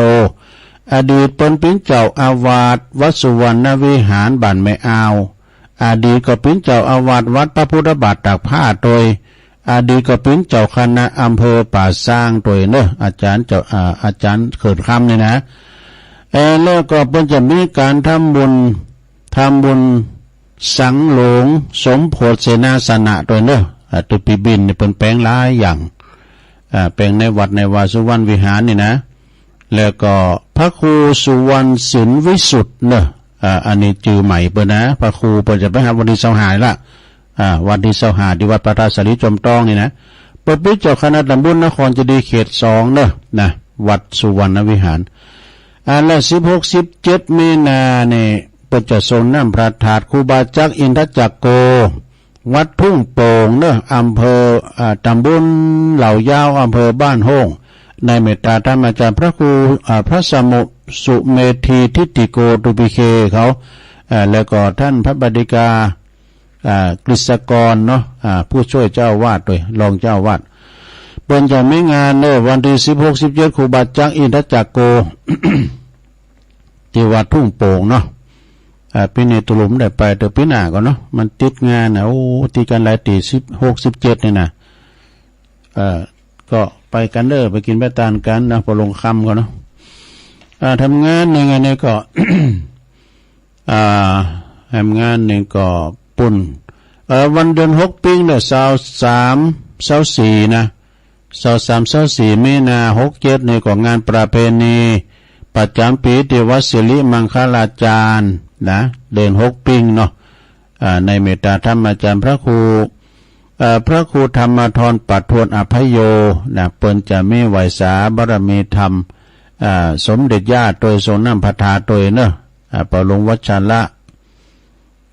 เขานี่นะที่วัดสิริมังคลาจารย์เนาะวันที่23-24เดือน6ปีแล้วก็วัดดงนิมิตรเนอตำบลน้ำดิบอำเภอป่าสร้างในเมตตาธรรมท่านเจ้าอธิการพิเชษรีพัทโทตัวพิเศษเท่านี้นะเปิ้นก็จะไม่งานสมโพธิบุญปล่อยหลวงเนอะฉลองปล่อยหลวงอบรมสมโพธิวิหารทรงไทยล้านนาเนอะโอ้วิหารเป็นงามเนอะสถานเนอะออกตอกวันนี้กว้างใหญ่สูงเด่นแล้วก็หอทรงน้ำตัวกำแพงโดยโหหลายอย่างเสนาสนะรวมแล้ว13 ล้านตัวพิเศษเขาเป็นทำบุญนะแต่ก็หลายปีนะกว่าจะสำเร็จเดี๋ยวนี้เป็นปริปุนังเสร็จเรียบร้อยกำหนดการที่จะมีปล่อยหลงในระหว่างวันที่15-16-17เนอะเดือนมีนาเนี่ยนะ15-16-17ซึ่งก็ไปกินไปทานกันญาติโยมทั้งหลายไปกินไปทานกันเนอะตำบลน้ำดิบนะ อันนี้เปิดก็มานิมนต์ตุลุงไหมโอ้มันติดการที่งานอาปุ่นเนอะเอาไว้เดินเก่างานประเพณีก็ไปกินไปตานไปนอนปุ่นขอเชิญลมทำบุญจะลองปล่อยลงกุฏิเสนาสนะและทาวรวัตถุต่างๆวัดจันทร์เกษมหมู่ที่6บ้านเตาไห้เด้อตำบลทุ่งรวงทองอำเภอแม่วางระวังวันที่16-17มันก็ได้มีนาดูตุปีสุคำสุจิตโตเนอะอันนี้ปุ่นวัดจันทร์เกษมก่อนนี่ของเพิ่นดังกันเนาะ31อันนี้ก็สวดมนต์แต่นสวดมนต์เหมือนกันนะประเพณีทรงน้ำพระธาตุที่วัดดอยขุมเงินคูบาโตอำเภอลี่ผู้คนนะอำเภอลี่พุ่นไกลอยู่ แล้วก็วันที่18-19ปีใหม่แล้วพวกกันเด้อเมษาน่ะเพิ่นจะมีปล่อยหลงหงศาลาหงโควัดสังขารน้อยเนอในเมตตาธรรมอาจารย์ท่านพระบดิกาไพฑูรย์ขันติทโรตุปีทูลเด้อต้นตำรับน้ำพริกตาแดงอันลือชื่อโอท็อปของพี่น้องอำเภอป่าซางเขานี่แล้วก็เพิ่นจะมี18-19เมษานะก็ไปลมกินลมตานกันเนอะเปิ้นแปลงศาลาโฮงโคหลายอย่างเสนาสนะตีวัดช้างเข้าน้อยเหนือเนอะเพราะนั้นเสยเขาประจานเขาพี่นั้นโอนเขาเนอะ12เมษาก็เป็นงานวันประเพณีวันกตัญญูหลวงปู่ครูบาอินโทเนอะ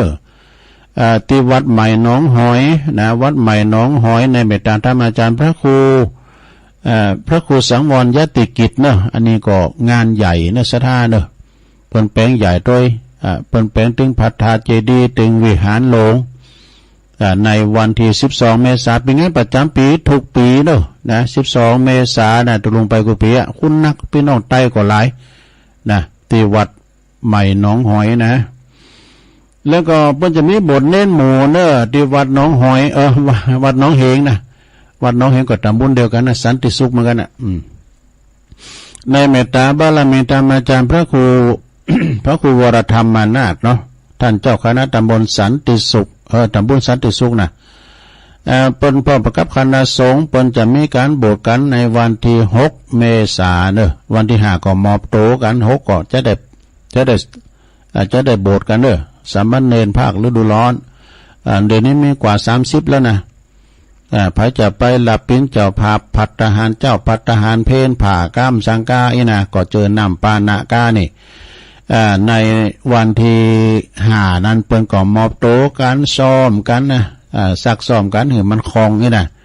แล้วก็วันที่6นะก็เป็นวันโบสถ์จะไปซิกเอาวันที่12นะที่วัดใหม่หนองหอยว่ะอันนี้ก็ในเมตตาธรรมอาจารย์พระครูวรธรรมนาถผูกเปิดจะมาแถมนำผูกเจ้า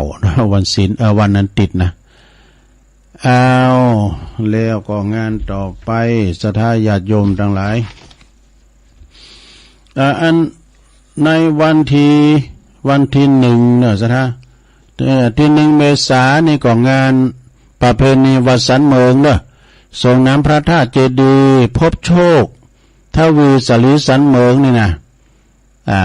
วัดของอาจารย์เน้นหลักเขานี่ปัญโยนันเพิ่นก็มาออกรายการให้เฮาฟังนะโดยก็มาแตนเปิ้นพองแตนตุลุงพองนะก็ไปกินไปตานด้วยกันเด้อในวันที่1เมษายน32ว่ะ31มีนาเนี่ยเปิ้นจะทักษิณานุปทานเด้องานมี2ทรงนะวันนั้นก็เป็นวันห่างดาตานแล้วก็ทักษิณาแล้วก็วันที่1ก็เป็นวันแต่บนสืบชะตาด้วยนะวันคำทรงน้ำนะสดาญาติพระธาตุงามแล้วนะแล้วก็จะมีซองฟังย้อนยุคโดยเนอะพระจะไปหับสังก็จุล300ถ้าโรงทานนะก็พัฒหารเพศนั่นก็500นะไปหับกันนะช่วยกันหับกรรมสังฆทานจะแปลงด้วย300นะ300 บาทแล้วก็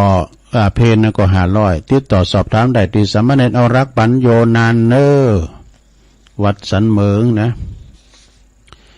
แล้วก็อันนี้วัดเหล่าป่าตานเนอะเหล่าป่าตานนี่เพิ่นจะมีงานวันที่เก่านะเหล่าป่าตานอยู่ตั้งอยู่ที่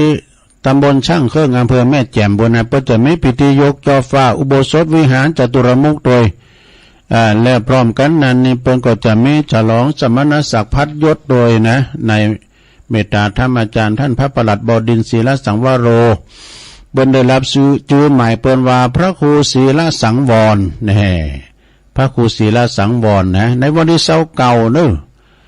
ยกจอฟ้าด้วยนั้นด้วยกันหลายอย่างซะท่าก็ไปกินไปทานกันเนอะเสาเก่ามีนานี่นะไปเดินเนี่ยนะอันนี้ก็แจ้งสดาญาติโยมทั้งหลายได้ฟังคืนสีขาวครูบาอาจารย์จะไปกันหลายเนอะทำงานหนึ่งอันนี้ก็งานโดยรวมทั่วไปคืนสีขาวเฮาเปิ้นจะไปทำบุญอายุวัฒนมงคล6 รอบ 72 ปีแล้วก็51 พรรษาในเมตตาบารมีตามหลวงพ่อพระครูสุจิตานุรักษ์ด็อกเตอร์ครูบายี่แก้วเจ้าคณะอำเภอฝางนะเจ้าอาวาสวัดพระพุทธบาทอุดมพร้อมกันนั้นก็จะมีการจัดร้องเสนาสนะด้วยเนอะมีวิหารพระเจ้าลายแข่งด้วยอีกคณะของเฮานี่เปิ้นจะเอาอันเต็นธรรมาสไปตานโดยที่ว่าเต็นธรรมาสนี่ในราคา 60,000 บาทเนอะซะนะไปจะไปจอไปหอมกันตั้งสายตั้งเวงป่าเป่าก็ไปหอมที่พระครูบาดอยเวลาตั้งลำปางก็ท่านพระอาจารย์มหาสมชาติอาตมาตั้งละปูนเชียงใหม่ก็พระครูอภิวัฒนวิกรมไปตามเมืองฝางก็แม่จงดีช่วยกันทาอย่างกันนะในวันที่20นี่จะไปนอนกันที่วัดปางปอยนะและ21ก็อพยพไปตานเลยนะเวลา9:09 น.แผมได้ไปนอนจัดตรงไปในวันที่21นะก็ปุ่นสายตรงปฏิวัติพระพุทธบาทอุดมเลยเนาะไปถ่าก็จะปุ่นนะเขาจะมีการไปแสดงมุทิตาจิตกับหลวงพ่อนะไปงานบุญฉลองพระประหลัดขจรศักกิติวันโนเนี่ยเลขานุการเจ้าคณะอำเภอฝางนี่เปิ้นออกใบนิมนต์มาเนาะอันนี้ก็เป็นรายการต่างๆเนื้อสถาญาติโยมตุลุงเปิดมือถือก่อนจะตักต่างลายแต่ว่านี่เวลาจนจำนะบ้าใดบ้าใดทวนสายแต่ว่านี่ได้8 สายมียายน้อยกาดนัดหลวงพ่อมานิษฐาวโรสำนักสงฆ์หอมบุญเด้อหลวงพ่อมานิษยายพรล่องวัวแดงแม่พิมพ์ป่าแดดแม่จันศรีบ้านมะกอกเนอะแม่อุ้ยสาวคุ้มตะวันเมืองวะเอาลงเหนือแม่ปาบันทาหลายสายแม่ปาก็มึนนะแกมโทรมาเนาะปนันสายย่านเนอสารปียางเนิงอันนี้นักปราชญ์ปันดิตเนอปนันสายย่านนี่เปิ้นก็มาโทรมาเหมือนกันก็ขอขอบคุณนะกูเสงกูสายจะได้ญาติโยมที่มาหือกำลังใจก็ดีเนาะบึดก็6 โมงก็ส่งกระแสเสียงไปทางเวียงป่าเป่า6 โมงถึง 2 ทุ่มเด็กกันเนอกำลังเปิดมือถือนี่เนาะอย่าตักต่างลายก็สระญาติโยมวันนี้ก็วันศีลเนาะเกมเกมโตกันไปวัดไปว่าเต่าที่ไปได้เนาะแสดงตนแสดงโตเป็นพุทธศาสนิกชนใส่ข่าวจังหันกันเนาะสระโตสายอันนี้เป็นส่งไล่กันมาก็มีบัญชาเนี่ยแล้วก็มีแม่ครูธัญญากศน.ตัวเนอร์เชียงใหม่ฟังอยู่แม่แดงอัมพรจากเต็นดอกไม้ฟังอยู่พี่ไอ้บรรจงกันทวงเลยเนอะนำดิบเหนอฟังตุลุงอยู่เนอนี่นะโอ้แม่ครูสายพินเนอกัลยาอันนี้จังโซจากต้งซ่านเนอแม่สายพินแม่ครูกันทันเกษณีโดยแม่ชีกันท่านีสายยะจากเวียงป่าเป่าอุ้ยน้องโดยวรดรน้องหานสันทรายนวลศิริหินเขียวยายไข่แก้วเนอะโอ้ยายไข่แก้วนะบ้านเส้งนะตำบลบ้านแป้นฟังอยู่ยายปันแม่บุญปันตาเหียงจากหอยงูในแม่หลงสายฝนจันกุลนะจากน้องผ่าขาวเนอะแล้วก็หลวงพ่อท่านอาจารย์พระครูบุญทัดเพิ่นอยู่บ้านวัดนางเลบนนั้นลำปางนะแล้วก็มีนิกรชัยน้อยก็อยู่น้องหล่องฟังตุลุงอยู่เนี่ยกำลังใจแม่สลิธิบุญเลิศนะฟังจากกทม.โยมยพินหอมมาลาอันนี้เปิ้นอยู่ ฟังอยู่ปุ้นแม่โยกเนอะพี่น้อยจากแม่โยกโอ้แก่เก่าเนอะประหลงสุเมธอินทแก้วจากสันกำแพงนะเพราะว่าฟังอยู่ครับถ้ามีวาสนาต่อกันก็มันก็ถูกต้องแล้วตะลุงถูกต้องกันเนาะ บัญชาเดเนอร์แล้วก็บุญส่งจากลำปางแม่กรกำมลจากหนองหานสันทรายเนาะตุปิชาแล้วก็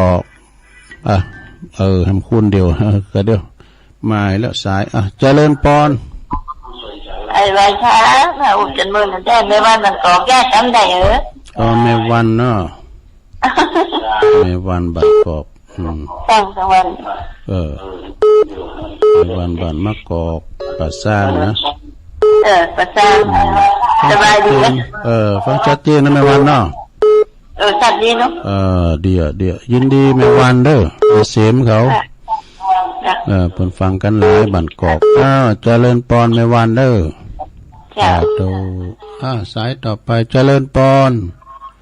ไว้สาครับตุลุงที่จับไปฟังนี่นะครับตั้งแต่สักมาตั้งไหนคนนั้นประเสริฐเนาะ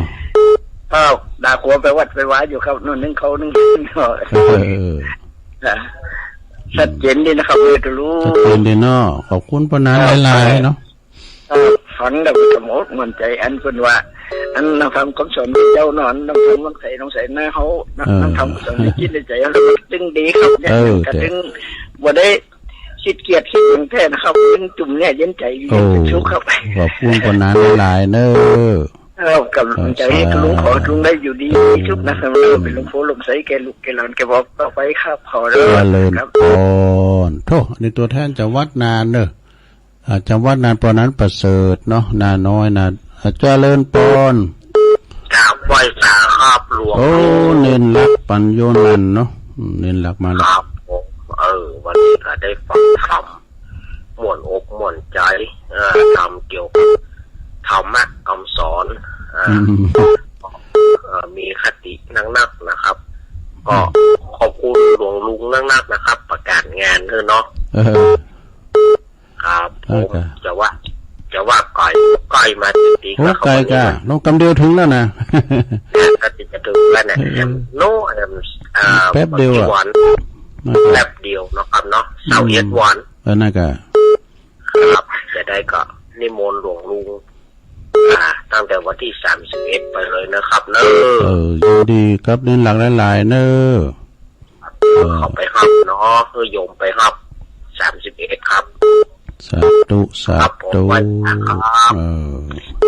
สมณเณรเอาลักปัญโยนันได้ลงเด้อเจริญปอนเจ้าลุงอยู่เนี่ยอุ้ยสาวคุ้มตะวันเนาะวันฟังตั้งเมื่อ2 โมงไปแล้วฟังเพลงหน่อยเจ้ามันนี่เอาบ้านไปวัดเอาวัดไปบ้านมึงวะลงเหนือกับวิสาวเนอสาธุก็ฟังกันไปเนาะเจริญปอนจะไปสาเจ้าตุลุงอันนี้แม่สายพินเนาะจังซอกำลังใจตุลุงนะดีกะต้องซ่านเนาะเจ้าต้องการดอนใจเจ้าก็ยินดีหลายๆเนอะแม่เนอะจังซอเท่า